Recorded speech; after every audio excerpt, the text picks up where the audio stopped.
Hello hello, bienvenue dans cette nouvelle vidéo YouTube. Aujourd'hui on va parler création portée, donc tout ce qui est vêtements et accessoires portés par un modèle. Je sais que c'est pas facile, je sais que c'est quelque chose qui vous pose problème et aujourd'hui j'ai envie de te donner 5 idées de poses que tu peux utiliser pour mettre en valeur tes vêtements, créations et accessoires portés. J'espère que tu es prête parce que c'est parti.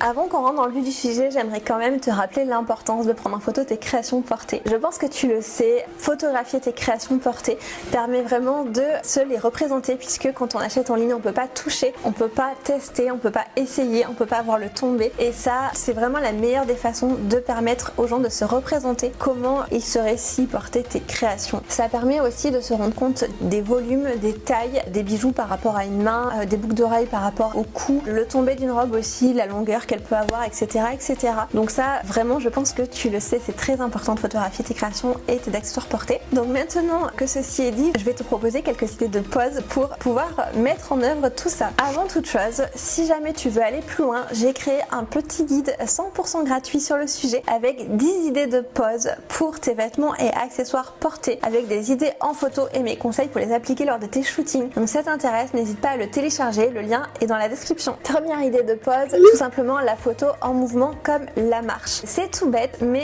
tout simplement si tu demandes à ton ou ta modèle ou si toi-même tu bouges, si tu es toi-même la modèle, la marche va permettre de dynamiser, d'apporter plus de naturel et de montrer ta création en situation. C'est quelque chose qui fonctionne très très bien pour les vêtements, qui peut également fonctionner pour les accessoires et qui permet de vraiment se rendre compte de la situation dans tout simplement une posture du quotidien puisque honnêtement on marche tous les jours. Donc ça c'est quelque chose aussi d'assez facile à mettre en œuvre. C'est idéal aussi quand tu commences ton shooting, si ta modèle n'est pas très à l'aise, tout simplement la faire marcher, c'est quelque chose de très facile pour commencer, pour se détendre et qui ne demande pas de compétences en posing particulières. Deuxième idée de pose, la position assise. C'est quelque chose qu'on sous-estime trop souvent parce que c'est pas forcément facile d'avoir une position assise qui met vraiment en valeur tes modèles et tes créations, mais crois-moi, c'est aussi quelque chose qu'on fait très souvent avec les vêtements et les créations, donc c'est quelque chose qu'on fait au quotidien avec les produits qu'on va acheter et qu'on va porter, donc ça permet de se les représenter extrêmement bien. C'est aussi des poses qui sont très faciles pour les modèles débutants et qui sont mal à l'aise au début à l'idée de faire des choses un petit peu compliquées. Donc je te conseille de pourquoi pas tester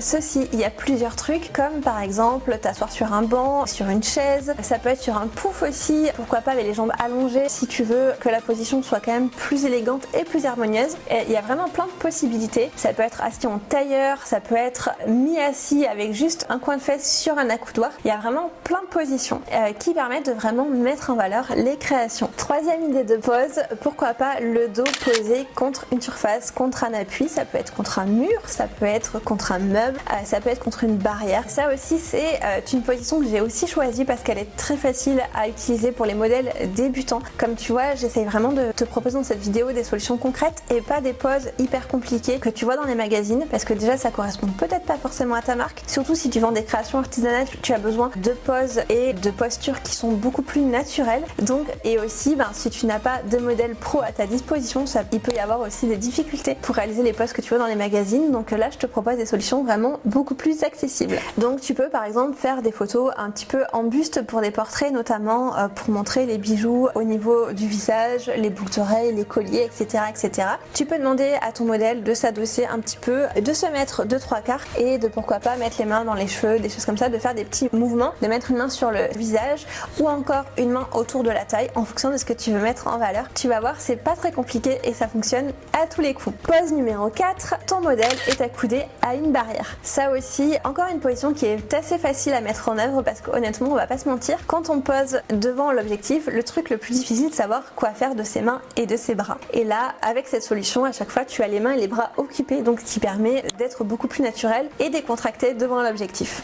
C'est un petit peu une variante de la première. En fait, il suffit tout simplement de s'accouder de face, prendre la photo un petit peu de profil de 3/4 ou même carrément de face de l'autre côté de la barrière, ou aussi pourquoi pas de s'accouder de dos directement avec les coudes un tout petit peu derrière, en arrière du corps, et pourquoi pas de se mettre un petit peu de profil de 3/4. Là encore, il y a plein de variantes qui vont permettre pareil de créer une situation hyper naturelle et qui va permettre toi de tourner autour du modèle et de prendre différents angles pour mettre en valeur tes vêtements et tes créations portées. Pose numéro 5, la pose pose de dos. Je sais, c'est plutôt un angle de prise de vue, mais c'est quelque chose que je vois un petit peu trop oublié, notamment quand tu vends des vêtements et des vêtements portés. Et c'est hyper intéressant aussi de voir comment ça tombe au niveau du dos. Donc il faut pas hésiter aussi à proposer à ton modèle de se mettre un petit peu de dos.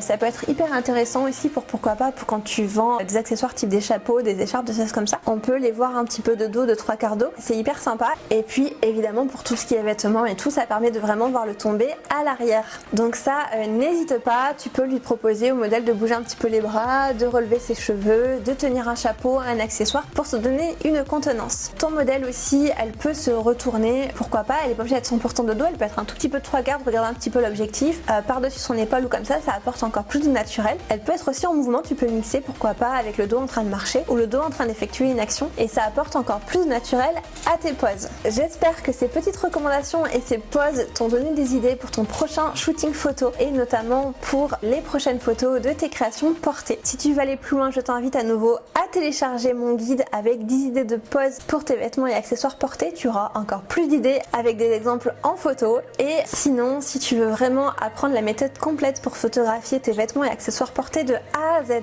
avec une base de données avec plus de 150 références en idées de poses, d'angles, de prise de vue avec plein d'accessoires et de vêtements, que tu veux apprendre à trouver des modèles, apprendre à les diriger, que tu veux aussi toi-même être la modèle et la photographe et que tu veux savoir comment faire techniquement, je t'enseigne tout ça dans ma formation Prête à shooter qui est vraiment la méthode complète de A à Z. Et en plus tu as aussi accès à une communauté sur Discord pour me poser toutes tes questions, me partager tes photos et me demander un retour. Donc n'hésite pas, je te mets également le lien dans la description. J'espère que cette vidéo t'a plu et sinon on se retrouve dans 15 jours pour de nouveaux conseils photos.